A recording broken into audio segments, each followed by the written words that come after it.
여러분 안녕하십니까? 大家好， 오늘부터는 창세기 3장부터 우리가 공부해 보겠습니다. 从今天开始呢，我们将要学习创世纪第3章。 창세기 3장을 공부하기 전에 지난번에 배웠던 것을 우리가 한번 다시 복습해 보기로 합니다. 在学习第3章以前呢，我们先复习一下上节课所学习的内容。 지난번에 우리가 창세기 1, 2장을 공부했는데 上节课我们学习了创世纪1到2章。 1, 2장을 공부할 때 가장 핵심이 뭐였을까요? 学习1到2章的时候，最重要的核心是什么呢？ 하나님의 창조의 목적이 무엇인가를 우리가 분명히 알아야 합니다. 就是要明确的知道神的创造目的是什么。 성경 전체를 통해서 나타난 하나님 마음을 우리가 두 단어로 이야기한다고 그랬죠. 我们用2个单词来列举了圣经当中所说的神的旨意。 첫째는 사랑이란 말이에요. 这是神的心意。首先呢是爱， 두 번째는 함께란 말이에요. 第二个就是一起。 이 말을 우리가 연결해 가면은 하나님이 사랑하기 때문에 우리와 함께 살기를 원하시는 거예요. 我们将这句话联系在一起，就是神因为爱，所以希望与我们在一起。 그래서 하나님이 창조를 어떻게 하시는가? 所以，那么神是如何创造的呢？ 우주 만물을 지으시고 神创造了宇宙万物， 이 말은요 인간이 살아갈 환경을 조성하시고 这就是神在为人类造一个生活的环境。 인간을 자기 형상 모양대로 지으셨다고 했어요.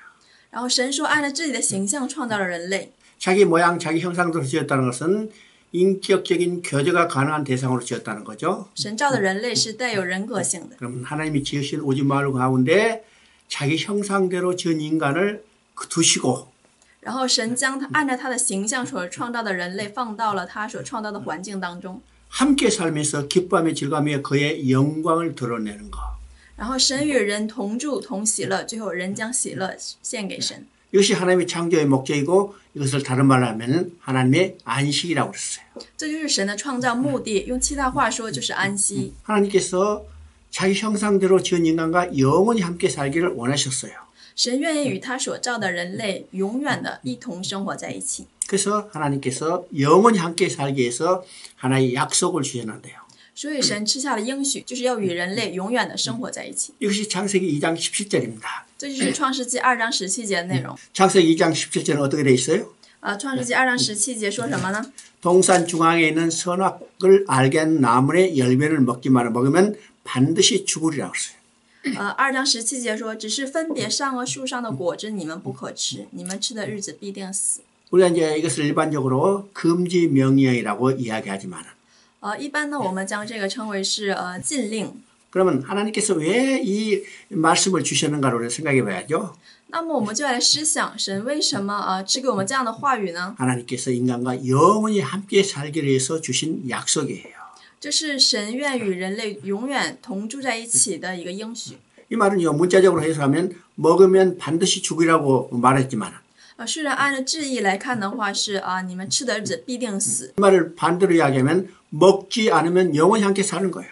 那么相反，以反义来看的话，就是说你们不吃的话，就永远与神同在。 그래서 하나님의 약속을 믿고 순종함으로 하나님과 영원히 함께 살기를 원하셨던 거예요. 所以就是说，神愿意我们顺从他的话语，按照他的话语去行，这样的话就会与神永远生活在一起。 그래서 우리가 지난번까지 배운 내용 중에 가장 핵심은 하나님께서 창조의 목적이 무엇이고 그 마음을 뭘로 표현하는가를 드러내는 겁니다. 这就是上节课我们所学的最核心的内容。神的创造目的是什么神的心意是什么？ 함께 기뻐하며 즐거워하며 그의 영광을 드러내는 것. 神要与人类一起同住同喜乐，然后人类将荣耀归给神。 자, 이제 3장을 보겠습니다. 现在我们来学习第3章。 3장 1절부터 6절까지 우리가 성경을 읽어봅니다. 我们来读一下3章1到6节。耶和华神所造的，唯有蛇比田野一切的活物更狡猾。蛇对女人说：“神岂是真说不许你们吃园中所有树上的果子吗？”女人对蛇说：“园中树上的果子我们可以吃，唯有园当中那棵树上的果子，神曾说你们不可吃，也不可摸，免得你们死。”蛇对女人说：“你们不一定死，因为神知道你们吃的日子，眼睛就明亮了，你们便如神能知道善恶。”于是女人见那棵树上的果子好做食物，也悦人的眼目，切是可喜爱的，能使人有智慧，就摘下果子来吃了，又给她丈夫，她丈夫也吃了。 자, 우리가 이제 3장 1절부터 6절까지 6절의 성경 구절을 읽었어요. 刚才我们读了创世纪3章1到6节的话语。 인간의 문제는 바로 여기서부터 출발하는 겁니다. 人类的问题就是从这里出发的。 자, 이 내용에 대해서 많은 학자들이 많은 연구가 있지만 虽然有很多的学者研究了这个话语， 우리가 그것을 다 읽어볼 수도 없어요. 但是他们所研究的那些学说呢，我们不能一一的提到。 왜일까요? 为什么呢？ 너무나 많은 연구가 있기 때문이죠. 他们的研究太多了，我们没有办法去读 우리가 完。 그것을 다 읽는다 하더라도 다 이해할 수가 없어요. 就算我们去读完了，我们也不可能全部理解。 그런데 여기서 핵심이 뭘까? 但是这里面说的核心是什么呢？ 자, 먹지 말라는 선악과를 따먹었어요. 他们吃了神不许吃的善恶树上的果子， 이건 하나님 말씀에 대한 불순종이죠. 这是对神话语的不顺从。 그러면 이 불순종은 왜 불순종하게 됐을까요? 那么他们为什么不顺从呢？ 하나님 말씀을 믿지 못했기 때문이에요. 因为他们不相信神的话语。 그러니까 이 불순종은 곧 다른 말은 아니요 불신이라는 말이죠. 所以这个不顺从，用其他话说就是不信。 하나님 말씀은 뭐라고 그랬어요? 神的话语，神说什么呢？ 먹으면 반드시 죽는다고 그랬어요. 神说吃的日子你们必定死。 그런데 아담과 하와는 但是亚当和夏娃呢？ 하나님의 말씀을 믿지 못하고 他们不相信神的话语， 사단이 유혹하는 말을 믿었죠. 他们相信了撒旦的诱惑， 먹어도 죽지 아니하리라. 吃也不一定死。 더 나아가서는 먹으면 너희 눈이 밝아져서 하나님같이 되리라. 更甚的是说，你们吃了之后，你们就像神一样，你们的眼目就会明亮。 이 유혹하는 말을 믿고 그들은 하나님의 말씀을 믿지 못하고 손을 뻗어서 선악과를 따먹는 불순종의 행위를 했어요. 因此他们就相信了撒旦的话，而是不顺从神的命令，摘了这个善恶树上的果子吃，这就是他们不顺从的行为。 그래서 성경 전체에서 아주 중요한 개념 불순종 곧 불신이라는 거예요. 所以这是圣经当中非常重要的一个概念，就是不顺从与不信。 믿음과 순종은 둘이 아니고 하나라는 것을 우리가 여기서 깨닫게 되는 거죠. 所以从这里我们要醒悟的是，不顺从与不信，它不是不同的概念，而是一个。 아담과 하와가 하나님의 말씀을 믿지 못하고 불순종함으로 선악과를 따먹었어요. 亚当和夏娃因着他们不顺从神的话语，所以吃了善恶树上的果子。 하나님의 언약을 어기고 他们违背了神的约， 그는 범죄하고 타락하게 됐죠. 他们因此犯罪而堕落。 자, 창세기 3장 9절 10절을 읽어봅니다. 我们来读一下创世纪3章9到10节的话语。耶和华神呼唤那人，对他说：“你在哪里？”他说：“我在园中听见你的声音，我就害怕，因为我赤身露体，我便尝了。” 자, 하나님의 약속을 믿지 못하고 불순종하고 범죄하고 타락하게 된 이 아담과 하와에게 하나님이 찾아오셨어요. 现在呢，神来寻找这个不顺从他的话语，然后不违反他的命令、违反他的约的亚当和夏娃。 찾아오셨을 뿐만 아니라 내가 어디냐고 물어보시는 거죠. 神来寻找他们的时候问说：“你们在哪里？” 여기 이 말씀을 통해서 우리가 중요한 개념을 깨달아야 합니다. 通过这句话，我们要明白一个重要的内容， 하나님은 심판의 목적이 있는 게 아니라 구원의 목적이 있다는 사실이에요. 就是说神的目的不在于审判，而在于拯救。 만약 심판의 목적이 있다면 그들에게 찾아오실 필요도 없고 내가 어딨냐고 물어보시지도 않았을 거예요. 如果神的目的是审判的话，那么就没有必要来寻找他们，也没有必要问他们你在哪里。 근데 심판의 목적이 있는 게 아니라 구원의 목적이 있기 때문에 但是因为神的目的不是审判，而是救赎， 자, 하나님의 언약을 오고 범죄한 그들에게 찾아오셨어요. 但是神仍然来寻找违背神的话语、不顺从他的话语的他们。 찾아오셨을 뿐만 아니라 내가 어디냐고 물어보시는 거예요. 寻找他们的时候，神就问你在哪里。 그럼 내가 어디냐고 물어보시는 것은 어떤 의미일까요? 那么神问你在哪里是什么意思呢？ 우리는 잘 아는 것 같이 하나님은 전지전능하신 하나님이라고 그래요. 我们常说我们的神是全知全能的神， 전지전능하신 하나님, 모르는 것이 없으신 하나님. 全知全能的神，无所不知的神。 그러면 아담과 하와가 무슨 일을 하는지 다 알고 계시죠?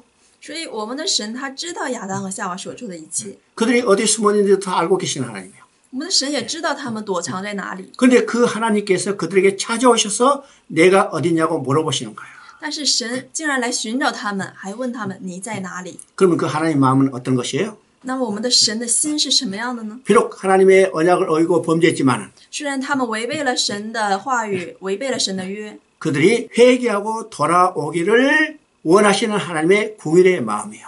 但是呢，我们的神仍然希望他们能够回到神的面前。从这可以体现了神公义的心。 그래서 하나님은 심판의 목적이 있는 게 아니라 구원의 목적이 있다는 사실을 우리가 보게 됩니다. 所以从这里我们可以知道，神的目的不在于审判，而在于要拯救救赎他们。 그러면 성경 전체에 나타난 하나님의 마음 뭘까요? 那么整本圣经所彰显出来的神的心意是什么呢？ 심판에 있는 게 아니라 구원에 있다는 사실이에요. 也是说不在于审判，而在于救赎。 만약 심판의 목적이 있다면 如果神的心意是在审判的话， 성경을 기록해서 오늘 우리에게 전해주지도 않았을 거예요. 那么也不会记录下圣经，然后今天向我们传承下来。 구원의 목적이 있기 때문에 因为神的目的在于救赎， 하나님께서 구원 계획을 이루시는 일을 기록해서 오늘 우리에게 전해주고 있다는 거예요. 所以神将关于救赎的事情记录在圣经上，今天传给我们。 그러니까 성경은 심판을 위한 책이 아니라는 거죠. 所以我们说圣经不是一本关于审判的书， 하나님을 떠난 인간을 돌아오게 하는 하나님의 구원 계획을 기록한 책이라는 사실입니다. 而是一本记录神的百姓回到神的面前的一本关于救赎的书。 그러면 하나님께서 내가 어딨냐고 물어보시는 이 질문에 대해서 那么关于神问说你在哪里的这个问题， 아담이 뭐라고 답변했어요? 亚当如何回答的呢？ 우리가 벗었으므로 두려워 숨었나이라고 말했어요. 亚当说因为我赤身露体我变长了。 그러면 여기서 벗었다는 의미가 무엇일까? 那么这里说赤身露体是什么意思呢？ 자, 이 개념을 우리가 정확히 이해해야 합니다. 我们要正确的理解这个意思。 지금 아담에게 하나님이 찾아오셨어요. 现在呢神来寻找亚当， 아담이 벗었다고 그랬는데 可是亚当说我赤身露体。 아담이 지금 벗었어요? 입었어요? 那么亚当他当时他是真的是赤身露体，他有没有穿呢？ 벗었어요? 입었어요? 有没有穿衣服呢？ 자, 우리가 보니 성경을 보니까 아담이 지금 입고 있어요. 我们看圣经话语的时候，我们知道亚当他现在没有赤身露体，他穿着衣服。 3장 7절을 보니까 我们看3章7节， 그들이 무화과 나무 잎으로 치마를 해 입었다고 그랬어요. 那里说他们拿无花果树的叶子做了裙子穿上。 그러니까 무화과 나무 잎으로 치마를 해 보였다는 것은 그들을 지금 입었다는 거죠. 所以说他们现在用无花果树的叶子做了裙子，表示他们已经穿着衣服了。 근데 하나님이 내가 어디냐고 물어볼 때 우리가 벗었다고 그랬어요. 但是当神问你在哪里的时候，他们说我们赤身露体。 그러면 아담이 지금 벗었다는 말은 이건 육적인 개념이 아니죠. 所以说亚当说他赤身露体，这个概念不是指的是肉体的概念， 육적으로는 입었는데 因为他在肉体上是穿着衣服的。 그들이 벗었다 하는 것은 육적인 개념이 아니라 영적인 문제라는 거예요. 所以他说的赤身露体不是肉体上的，而是指的是属灵上的赤身露体。 이걸 다른 말로 하면요. 범죄한 인간은 하나님 앞에 설 수 없다는 것을 벗었다는 말로 표현하고 있어요. 所以从这个赤身露体可以知道，犯了罪的人是无法站立在神面前的。 자, 벗었다. 이 벗었다는 개념은 성경 전체에서 나타나는 중요한 개념이에요. 这个赤身露体是整个圣经所彰显的一个非常重要的一个核心内容。 벗었다는 것은 범죄한 인간은 하나님 앞에 설 수 없다. 赤身露体代表着犯罪的人无法站立在神的面前， 죄인은 하나님 앞에 나아갈 수 없다는 거예요. 就是罪人无法站在神面前。 그러면 하나님 앞에 나아가기 위해서는 어떻게 해야 해요? 那么如果要想来到神的面前，需要怎么做呢？ 벗은 것을 가려줘야 해요. 需要遮住这个赤身露体。 그래서 성경에서는 벗었음과 가림에 대한 개념이 중요한 개념으로 나타나죠. 所以这个圣经当中所说的赤身露体和遮盖这个内容是非常重要的。 우리가 이제 벗었음과 가림이 성경에서 어떻게 드러나는 걸 한번 살펴봅니다. 那么我们来看一下圣经上是如何来说这个赤身露体与遮盖的呢？ 우리 이제 계시록 16장 15절 한번 읽어봅니다. 我们来读一下启示录16章15节。看哪，我来像贼一样，那警醒看守衣服，免得赤身而行，叫人见他羞耻的有福了。 그러면 이 상황은 어느 상황이에요? 那么这个所说的是什么状况呢？ 지금 최후의 심판이 이루어지는 상황이에요. 这里说的是最后要审判的一个状况。 7 대접이 쏟아지는 상황이죠. 启示录16章所说的是7个大碗，神大怒的碗要临下的一个状况。 이건 대접의 심판은 마지막 심판이에요. 神大怒的碗指的是最后的审判。 그때 지금 16장 15절에 지금 뭐라고 돼 있어요? 然后呢16章15节说什么呢？ 자기 옷을 지켜 벌거벗고 다니지 않은 자는 부끄러움을 당하지 아니라고 했어요. 这里说看守衣服，免得赤身而行，叫人见他羞耻的有福了。 자, 여기서 벌거벗는 개념이 나오죠. 这里有关于这个赤身露体的一个概念。 벌거벗고 다니지 않는다. 이것은 가림의 개념이에요. 这里说看守衣服，免得赤身而行，这里就是指要遮盖羞耻，遮盖赤身露体的意思。 죄를 가려야만 하나님 앞에 당당히 설 수 있어요. 就是说你必须要遮住罪，才能够堂堂正正的站在神面前。 하나님 앞에 부끄러움을 당하지 않고 하나님 앞에 설 수 있다는 거죠. 就是说在神面前不至于羞耻，可以堂堂正正的站立。 그러니까 창세기 3장에서 나오는 이 벌거벗음이 계시록 마지막까지 다 연결되는 하나의 개념이라는 사실을 우리가 보게 되는 겁니다. 所以从这里我们可以知道，从创世纪3章一直到启示录最后，关于这个赤身肉体的概念是这样连接在一起的。 그래 또 성경을 한번 찾아보면 我们再来找一处圣经， 시편 32편 1절을 한번 봅니다. 我们再来看一下诗篇32篇1节，得赦免其过、遮盖其罪的，这人是有福的。 거기서 중요한 개념이 나오죠. 这里有一个重要的概念， 허물의 사함을 받고 자신의 죄가 가려진 자의 복이 되겠어요. 这里说得赦免其过、遮盖其罪的，这人是有福的。 죄가 가려진 자. 그죠? 说是遮罪的。 자, 죄로 말미암아 벗어서 하나님 앞에 설 수 없는데 因为罪呢，因为是赤身肉体，所以无法站立在神面前， 그 죄가 가려졌어요. 所以要遮盖着罪。 그렇기 때문에 이제는 복을 얻는 거예요. 하나님 앞에 나아갈 수 있는 거예요. 遮盖了罪之后呢，才能来到神的面前，也就是会得福。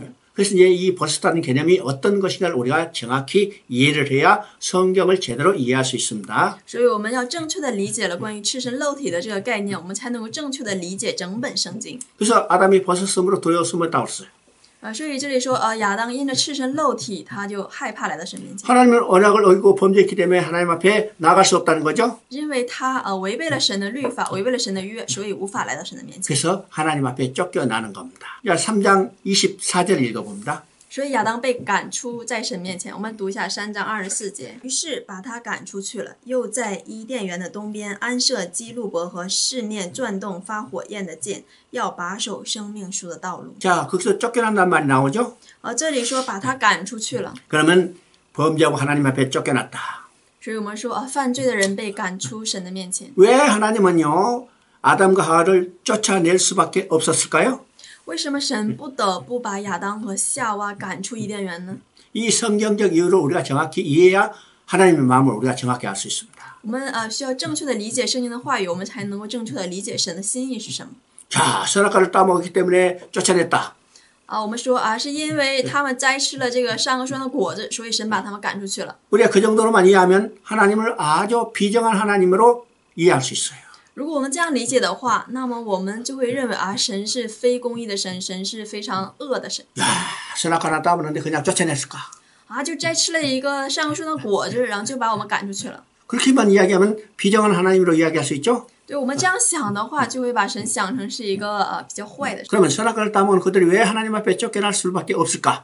那为什么他们摘了这个善恶树的果子，神就不得不把他们赶出去呢？ 우리가 성경에 나타난 것을 우리가 확실히 이해해야 합니다. 所以我们要确实的来理解圣经上所说的是什么意思。 그들이 하나님 앞에 쫓겨날 수밖에 없는 성경적 이유를 우리가 볼 때 그것은 고린도후서 6장 14절에 자세히 나와 있습니다. 所以为了我们能够正确的理解他们为什么摘了这个果子就被神赶出去了呢？我们需要来看哥林多后书6章14节。 자, 한번 찾아봅니다. 我们一起来找一下，你们和不义的原不相配，不要同父以恶。义和不义有什么相交呢？光明和黑暗有什么相通呢？ 자, 이건 우리가 성경 전체를 이해하는데 가장 중요한 개념 중에 하나예요. 这是在我们理解圣经的时候最重要的概念之一。 여기에 의와 불의가 함께할 수 없고 这里说义和不义有什么相交呢？ 빛과 어둠이 함께할 수 없다고 그랬어요. 又说光明和黑暗有什么相通呢？ 이 말은 어떤 개념이에요? 这是什么意思呢？ 하나님은 어르신인데 인간은 범죄함으로 불의한 자가 됐어요. 神是义的，人因着犯罪成了不义的。 하나님은 빛이신데 인간은 범죄함으로 어둠이 됐어요. 神是光，而人类因着犯罪成了黑暗。 의와 불의가 함께할 수 없고 义和不义呢不能相交， 빛과 어둠이 함께할 수 없죠. 光和黑暗呢不能相通。 자, 이 방이 밤이 돼서 캄캄해요. 我们说这个房间如果到了晚上它就非常黑暗。 여러분이 들어올 때 문을 열고 스위치를 딱 올리면 而我们进屋的时候，我们先把门打开，然后打开开关， 전등에 불이 딱 들어오죠. 这样的话我们的灯光会马上通电，会有 전등에 亮光。 불이 들어오는 그 순간에 이 방을 꽉 메웠던 어둠은 즉시 몰라가요. 就是当我们打开灯的那个瞬间，我们这房间里面所有的黑暗就会被驱逐出去。 전등이 켜 있는 동안에 아무리 어둠을 끌어와도 어둠은 여기 머무를 수 없어요. 就是在我们点灯的这个时候，我们无论我们如何把这黑暗要拽进来，可是仍然拽不进来黑暗。 왜일까요? 为什么呢？ 빛과 어둠이 함께할 수 없기 때문이죠. 因为光明和黑暗不能相通。 그래서 의가 불의가 함께할 수 없고 빛과 어둠이 함께할 수 없기 때문에 因为这个义和不义不能相交，光明和黑暗不能相通。 범죄함으로 불의한 자되고 범죄함으로 어둠이 된 인간은 의로우시고 빛이신 하나님 앞에 쫓겨날 수밖에 없어요. 所以说，因着犯罪变成不义，因着犯罪变成黑暗的人类无法来到义和光明的神的面前，所以义和光明的神不得不把人类赶出去。 자, 여기서 우리가 중요한 성경의 개념을 이해해야 합니다. 在这里我们要理解一个非常重要的圣经的概念。 하나님은 어르신데 인간은 범죄함으로 불의한 자가 돼서 하나님 앞에 쫓겨났어요. 而神是义的，而因着犯罪变成不义的人呢，神把他们赶出伊甸园去了。 하나님 앞에 쫓겨난 인간에게 가장 중요한 일은 무엇일까요? 那么对于这个被神赶出去的人来说，最重要的事情是什么呢？ 다른 말은요, 엄마를 잃어버린 어린아이에게 가장 중요한 일은 무슨 일일까요? 换句话说，就是说，对于这个丢了妈妈的孩子来说，对他来说最重要的事情是什么呢？ 엄마 품에 다시 안기는 거죠? 就是重新回到妈妈的怀抱， 엄마 앞에 다시 돌아가는 거예요. 就是重新回到妈妈面前。 그러면 하나님 앞에 쫓겨난 인간에게 가장 중요한 일은 어떤 일일까요? 被神赶出去的人最重要的事情是什么呢？ 하나님 앞에 다시 돌아가야 해요. 就是重新回到神的面前。 그러면 하나님 앞에 다시 돌아가시면 어떻게 돼요? 那么重新回到神的面前需要怎么做呢？ 불의한 자가 의롭게 되야만 의로신 하나님 앞에 돌아갈 수 있죠. 就是说，不义的人他要变成义的，才能重新回到义的神面前。 그래서 인간 스스로 의롭게 될 수 없기 때문에 但是因为人类不能自己变成义的， 하나님께서 이 불의한 자를 의롭다 여겨주시는 거예요. 所以神才会称这个不义的人为义。 여기서 이제 청이란 말이 중요한 개념이 나오죠. 这里面有一个很重要的概念，就是关于称义的概念。 인간 스스로 의롭게 될 수 없기 때문에 하나님이 의롭다 여겨주시는 것. 人类不能自己变成义的，所以需要神称他为义。 그래서 의로신 하나님 앞에 다시 돌아오게 하는 일이 하나님의 구원 계획이요.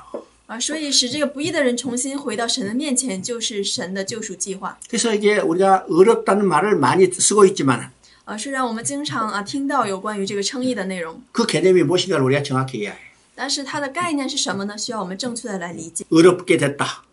被称义， 이 말을 다름 아니면 하나님 앞에 다시 돌아가게 됐다는 말이에요. 被称义不是指其他的意识，而是指重新回到神的面前。 그러니까 우리가 성경의 내용을 한번 찾아서 이 의미가 무엇인가를 우리 정확히 이해해야 합니다.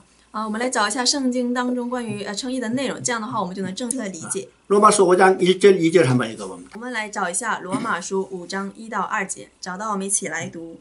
我们既因信称义，就借着我们的主耶稣基督得与神相合。我们又借着他因信得进入现在所占的这恩典中，并且欢欢喜喜的盼望神的荣耀。 자, 로마서 5장 1절 2절은요. 우리 신앙의 가장 중요한 목표가 무엇인가를 이야기해요. 罗马书5章1到2节，他说了我们信仰当中最重要的目标是什么？ 근데 여기서 중요한 용어가 나오죠. 这里有一个非常重要的用语， 믿음으로 의롭게 되었은즉 그랬어요. 这里说因信称义。 이 말을 다른 말로 말하면 换句话说， 믿음으로 하나님 앞에 다시 돌아가게 됐은즉. 就是说因着信重新回到神的面前。 그러니까 청이라는 개념과 의롭게 됐던 개념과 하나님 앞에 다시 돌아갔던 개념이 동일한 의미죠. 所以我们说，称义和因信变成义的，这是相同的概念。 의롭게 되었은즉. 这里说被称义， 하나님께 다시 돌아가게 됐은즉. 然后重新回到神的面前， 하나님과 화평을 누리고 은혜 앞에 나가고 하나님의 영광을 바라며 즐거운 삶을 누리라. 然后说，借着神因信得进入现在所占的恩典当中，并且欢欢喜喜的盼望神的荣耀。 그러니까 하나님 앞에 쫓겨난 이유가 하나님은 어르신데 인간은 범죄함으로 불의한 자로서 하나님 앞에 쫓겨났다. 而他们被赶出去的理由是因为神是义的，而人类因着犯罪变成了不义，所以神不得不将不义的人赶出去。 쫓겨난 게 가장 중요한 일은 하나님 앞에 다시 돌아가요. 然后对于这些被赶出去的人来说，最重要的就是重新回到神的面前， 그래서 의롭게 돼야 해요. 要被神称义。 그러니까 의롭게 됐다는 말은 다른 말하면요. 하나님 앞에 다시 돌아가게 됐던 것 같은 개념이에요. 称义呢，就是说，是重新回到神的面前，因为是被神称义，所以重新回到神 또 面前。 하나님은 빛이신데 인간은 범죄함으로 어둠이 됐어요. 然后还有神是光明，但是人类因着犯罪成了黑暗的。 빛과 어둠이 함께할 수 없기 때문에 因为光明和黑暗不能相通， 어둠이 된 인간은 빛이신 하나님 앞에 쫓겨날 수밖에 없죠. 所以因着罪变成黑暗的人类不得不被神赶出去。 그럼 쫓겨난 인간의 가장 중요한 일은 하나님 앞에 다시 돌아가야 해요. 那么对于这个被赶出去的这个人来说呢，就是变成光明，重新回到神的面 그러면 前。 어둠이 된 인간이 하나님 앞에 다시 돌아가서는 어떻게 돼요? 那么这个变成黑暗的人，他要重新回到神的面前，需要怎么做呢？ 빛이 돼야 해요. 需要成为光明。 그런데 어둠은 스스로 빛을 낼 수가 없어요. 但是呢，这个黑暗呢，不能自己拥有光。 그래서 하나님께서 어둠 가운데 빛을 넣어주시고 어둠을 빛으로 바꿔주시고 빛이신 하나님 앞에 다시 돌아가는 거죠. 所以神将光明放到了黑暗当中，神使黑暗变成光明，因此使他们得以回到神的面前。 그러면 이 어둠 가운데 비춰진 빛이 누구예요? 那么在这个黑暗当中的光是谁呢？ 바로 이 세상의 참빛으로 오신 예수 그리스도예요. 就是以真光来到这世界上的耶稣基督。 구약에는 빛을 비춰주시겠다고 계속해서 약속했어요. 在旧约呢，一直在应许说要有大光临到我们。 말라기 4장 2절을 보면 看马拉基书4章2节， 그는 공의로운 해를 떠오르게 하겠다고 그러죠. 那里说公义的日头不要升起。 자, 그 공의로운 해는 신약에서 바로 참빛으로 오신 예수 그리스도예요. 那里的公义的日头就是指在新约当中所说的 이 真光。 빛을 어둠 가운데 비춰주시고 这个真光呢，它能照亮黑暗。 어둠을 빛으로 바꾸셔서 빛이신 하나님 앞에 다시 돌아왔어요. 它能使这个黑暗的人变成光明的，然后重新回到神的面前。 그래서 우리도 그 빛이 우리 가운데 비춰졌기 때문에 우리도 구원받는 거죠. 하나님 앞에 돌아갈 수 있는 거죠. 因为这个光也照亮了我们的里面，所以我们才能够来到神的面前，我们得到了救赎。 고린도후서 4장 6절을 한번 읽어봅니다. 我们来读一下哥林多后书4章6节。那吩咐光从黑暗里照出来的神，已经照在我们心里，叫我们得知神荣耀的光显在耶稣基督的面上。 자, 어둠 가운데 빛이 비춰졌어요. 这里说光从黑暗里照出来。 우리는요, 예수 믿기 전에는 我们在信耶稣基督之前， 예수 그리스도의 빛이 우리 안에 들어오기 전에는 在耶稣基督的光进入到我们里面之前， 우리는 캄캄한 어둠 가운데 있었어요. 我们生活在黑暗当中。 근데 빛이 우리 안에 비춰져서 但是当光照亮我们里面的时 어둠을 候， 빛으로 바꿔주시고 빛이 하나님 앞에 다시 돌아가게 된 거예요. 就是当光照亮我们黑暗的时候，我们就成为了光，得以来到神的面前。 이것이 하나님의 구원 계획입니다. 这就是神的救赎计划。 그러면 하나님께서 불의한 자를 어렵게 여기시고 어둠을 빛으로 바꿔주시기 위해서 然后神将不义的人变成义的，将黑暗的人变成了光明的。 하나님은 은혜의 새로운 약속을 주셨어요. 所以神赐下了一个新的一个约定， 이게 창세기 3장 15절입니다. 这就是创世纪3章15节的内容。 창세기 3장 15절 한번 읽어보십니다. 下面我们来读一下创世纪3章15节的内容。我又要叫你和女人彼此为仇，你的后裔和女人的后裔也彼此为仇。女人的后裔要伤你的头，你要伤她的脚跟。 우리 이제 창세기 3장 15절을 신학적으로 원복음이라고 그래요. 创世纪3章15节，我们在神学上称它为原福音。 왜 원복음이라 할까요? 为什么称它为原福音呢？ 지금 복음의 형태가 완전히 다 갖춰지지 않았어요.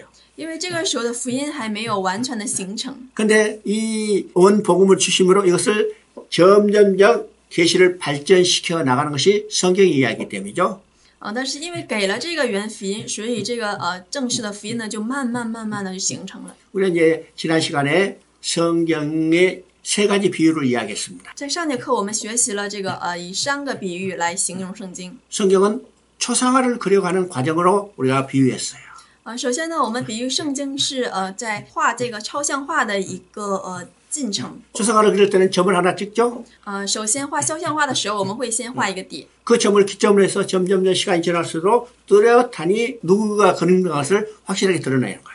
然后以这个点为开始呢，会慢慢的开始画，最后呢，它会出来一个非常形象的一个人类。 그래서 창세기 3장 15절은 이 초상화를 그리는 첫 번째 점을 찍은 것과 마찬가지예요.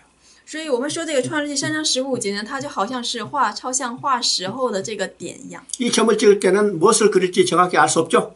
虽然从这个一开始这个点呢，我们无法知道它画的到底是什么。 근데 이 점을 찍지 않으면 그 다음에 그림을 그릴 수가 없어요. 如果你不画这个点的话，你没有办法进行下面的工作。 그래서 우리가 창세기 3장 15절을 원복음이라고 그럽니다.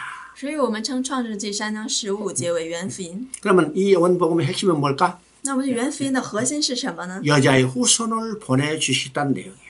就是说神要赐下这个女人的后裔。 근데 우리 창세기 3장 15절을 볼 때 但是 하나님의 주권이 강조되어 있다는 것을 우리가 보게 됩니다. 但是当我们看创世纪3章15节的时候，我们知道神在这里面强调了神的主权。 하나님께서 내가 하리라. 神说我要， 그죠? 내가 하리라 했어요. 就是我又要。 그러니까 창조 때도 하나님의 주권적인 역사일 뿐만 아니라 不光是在创世的时候显出了神的主权， 구원 계획에도 하나님의 주권적인 역사인 것을 우리가 보게 되는 겁니다. 而且这个救赎事件呢，也是神的一个主权事 그러면 物。这样的话，我们可以看出 창세기 来， 3장 15절 우리가 원복음이라고 그러고 我们称创世纪3章15节是原福音。 이 원복음 우리가 핵심은 여자의 후손을 보내겠다는 것인데 然后这个原福音的核心呢，就是说要吃下女人的后裔。 우리 창세기 3장 15절은 세 마디로 되어 있다는 것을 기억해야 합니다. 我们要牢记这个创世纪3章15节是以3句话、3个内容来形成的。 그럼 그 세 마디는 어떻게 됐을까요? 而这3句话是什么呢？ 첫째는 두 진영으로 나뉠 것에 대해서 이야기합니다. 第一个就是说这个要以2个阵营分为2个阵营。 이 땅에 수많은 국가, 수많은 민족이 있지만은 虽然这个世界上有很多的国家，有很多的土地， 영적으로 이야기하면 두 진영만, 두 국가, 두 민족만이 존재해요. 虽然这个世界上有很多的国家、很多的民主，但是以属灵的这个阵营来区分的话，只有2个。 그러면 그 두 진영은 어떤 진영이에요? 那么这2个阵营分别是什么呢？ 여자의 후손의 진영과 뱀의 후손의 진영입니다. 分别是女人后裔的阵营和撒旦后裔的阵营。 오늘 말하면요, 믿는 자, 믿지 않는 자 두 진영이죠. 用简单的话说，就是信的人与不信的人是这2个阵营。 그래서 이 땅에 존재하는 모든 나라들은요, 이 두 진영으로 나뉘게 돼 있어요. 所以说这个存在于这个世界上所有的国家都要分为这2个阵营。 미국도 두 나라 두 민족이에요. 美国也是2个阵营2个民族。 중국도 두 나라 두 민족이에요. 中国也是2个阵营2个民族。 한국도 두 나라 두 민족이에요. 韩国也是2个阵营2个民族。 여러분이 살고 있는 지역도 두 나라 두 민족이고. 我们大家所生活的那个区域也是2个民族2个阵营。 심지어 여러분 가정에도 두 나라 두 민족이 존재해. 甚至可以说，我们的家庭里面也分了2个阵营和。 심지어 부부가 둘이 침대에 나란히 누워 있는데도 거기에 두 나라 두 민족이 존재해요. 我们甚至可以说，一起躺卧在一个床上的夫妻，他们也可以分为2个阵营和2个民族。 믿는 자, 믿지 않는 자. 就是说，相信的人与不信的人。 여자의 후손과 뱀의 후손. 女人的后裔与蛇的后裔。 두 진영으로 나뉘게 되죠. 就分为了2个阵营。 그러면 이 땅에 존재하는 모든 사람은 두 진영 중에 반드시 한 진영 중에 속하게 돼 있어요. 就是说，生活存在于这个世界上的人，他一定会属于这2个阵营。 나는 평화주의자다. 有的人说我是平和主义者。 그래서 나는 양쪽에 다 속하겠다. 有的人说我是平和主义者，所以我属于这2边。 없어요. 没有。 나는 중립주의자다. 有人说我是中立主义者。 나는 아무 진영에도 속하지 않겠다. 他说我不属于任何阵营。 없어요. 也没有这样的说法。 반드시 한쪽 진영에 속해 있어요. 他必须要属于某一个阵营。 여러분도 지금 어느 진영에 속해 있죠? 那么大家现在属于哪个阵营呢？ 여러분 이미 믿는 자, 여자의 후손 진영에 속해 있는 거예요. 相信的人，我们已经属于这个女人后裔的阵营，我们属于相信的阵营。 자, 두 번째는 第2个呢？ 두 진영 사이는 원수가 되고 싸움이 있다는 거예요. 这2个阵营要有征战。 이것을 우리가 영적 전쟁이라고 하죠. 我们称之为属灵的征战。 그러니까 이 땅에 존재하는 모든 사람은 어느 진영에 속해 있기 때문에 因为存在于这世界上的人都属于这2个阵营。 그 반대 진영과 싸우는 영적 진영을 하고 있는 거예요. 所以说都要与这个相对的这个阵营产生一个征战。 우리도 지금 영적 진영을 하고 있죠. 我们现在也属于这个属灵征战期。 우리는 이 영적 진영을 하고 있다는 사실을 깨달아야 해요. 所以我们要醒悟，我们现在是属于这个属灵征战的一个时期。 세 번째는 第3个呢？ 이 두 진영 사이가 원수가 되고 싸움이 있고 这2个阵营彼此为仇，彼此征战。 이 싸움이 어떻게 끝날 건가를 계시하고 있어요. 这里启示了这个战争，这个征战是如何结束的。 여자의 후손이 뱀의 머리를 상하게 할 것이다. 这里说女人的后裔要伤蛇的头。 그러니까 여자의 후손의 결정적인 승리를 지금 계시하고 있죠. 所以这里在启示女人的后裔她最终要胜利。 머리를 상하게 하는 것은 결정적인 승리를 이야기하는 거예요. 伤蛇的頭就是说这是最终的胜利。 근데 뱀의 후손도 만만히 물러난 게 아니고 但是这个蛇的后裔呢，它也不是随便就退出去的。 끝까지 대적해 올 것을 계시하고 있어요.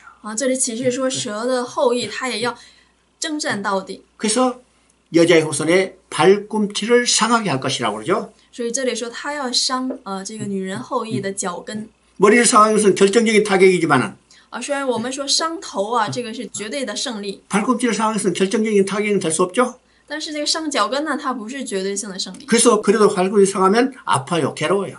但是呢，伤脚跟的话也会很痛，会很难过，很痛苦。 자, 이것이 오늘 구원받은 우리의 실제적인 삶이에요. 这个就是今天得到救赎的我们的一个生活的一个真实的状况。 그래서 예수님도 이것에 대해서 이야기했어요. 对此，耶稣也这样说过。 요한복음 16장 33절에 约翰福音16章33节， 너희가 세상에서 환난을 당하나 他说你们在世上有苦难。 세상에서 환난 당한 것은 발꿈치를 상하게 돼 아픔을 있을 거이나 这有苦呢，就是说你们在世上的时候，虽然会有这个脚跟的痛， 담대하라 내가 세상을 이겨노라. 但是你们不要害怕，因为我已经胜了世界。 누가 세상을 이기셨어요? 谁胜了这个世界呢？ 여자의 후손 대신 대표되신 예수님이에요. 就是这个女人的后裔的代表耶稣基督。 자, 이 전쟁은요, 계시록에서 그대로 나타나는 것을, 실행되는 것을 우리가 보게 되는 겁니다. 我们可以知道啊，这个征战呢，就是具体的体现在了这个启示录当中。 계시록은 지금 환난과 핍박을 당하는 교회에 대한 이야기죠. 启示录说的是这个当时受患难、受逼迫的一个教会的状况。 그럼 그 교회는 어떤 형태예요?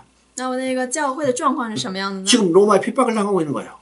就是他们受了罗马的这个逼迫。 그래서 계시록 1장에 보면 예수 그리스도의 증거하다가 환난과 핍박을 당하는 교회라고 해요. 所以看启示录1章那里说，他们因着见证耶稣基督，就受了逼迫和患难。 그런데 결정적인 승리는 누구에서 이루어졌어요? 但是最终胜利是在谁呢？ 자, 멸망됐다 바벨론이야. 那里说灭亡吧，灭亡吧，巴比伦。 그리고 하나님께서 다 이뤘다고 선언하는 거예요. 然后神又宣言说都成了。 그러니까 계시록은 바로 창세기 3장 15절에서 이 계시된 내용을 극적으로 다 실행되는 것을 증거하는 거죠. 所以这里是在见证这个创世纪当中所说的内容啊，在这个启示录当中完全的实现了。 그래서 창세기 3장 15절에 우리가 내용을 머릿속에 기억해 둬야 합니다. 所以我们要在脑海当中铭记这个3章15节的内容。 우리가 다시 이제 이걸 정리하면 我们再重新整理一下。 자, 범죄하고 하나님을 떠난 인간을 돌아오기 위해서 为了使这个犯罪的人类重新回到神的面前， 하나님이 은혜의 약속을 주시죠. 神赐下了这个恩惠的约定应许。 창세기 3장 15절이고 这个应许就是创世纪3章15节。 이것이 신학적으로 우리가 원복음이라고 그랬습니다. 按照神学来说，这个是原福音。 그래서 이것의 핵심은 여자의 후손을 보내주시겠다. 这个原福音的核心就是要赐下女人的后裔。 그 여자의 후손은 누구가 있어요? 女人的后裔是谁呢？ 먼 훗날 오실 예수 그리스도. 就是以后要来的耶稣基督。 그리고 이제 창세기 3장에서는 세 마디로 되어 있다고 그랬죠? 然后我们说创世纪3章15节可以以3个内容来形容。 첫째는 두 진영으로 나뉠 것을 이야기했어요. 第一个就是分为2个阵营， 여자의 후손과 뱀의 후손의 진영, 就是女人后裔的阵营和蛇后裔的阵营， 믿는 자 믿지 않는 자의 진영. 就是信的阵营与不信的阵营。 두 번째는 두 진영 사이는 원수가 되고 싸움이 있다고 그랬어요. 然后第二个就是说这2个阵营之间是征战，是互相为仇的关系。 이것을 영적 전쟁이라고 합니다. 我们称它为属灵的征战。 세 번째는 이 전쟁의 결과가 어떻게 끝날 것인가. 然后第3个就是说这2个阵营的征战最后的结果是什么？ 여자의 후손이 뱀의 머리를 상하게 하고 女人的后裔要伤蛇的头。 그런가 하면 뱀의 후손은 끝까지 저항할 것을 계시하고 있죠. 然后这个蛇的后裔呢，他也要一直奋战到底。 자, 다음 시간에 또 계속하겠습니다. 下节课我们继续。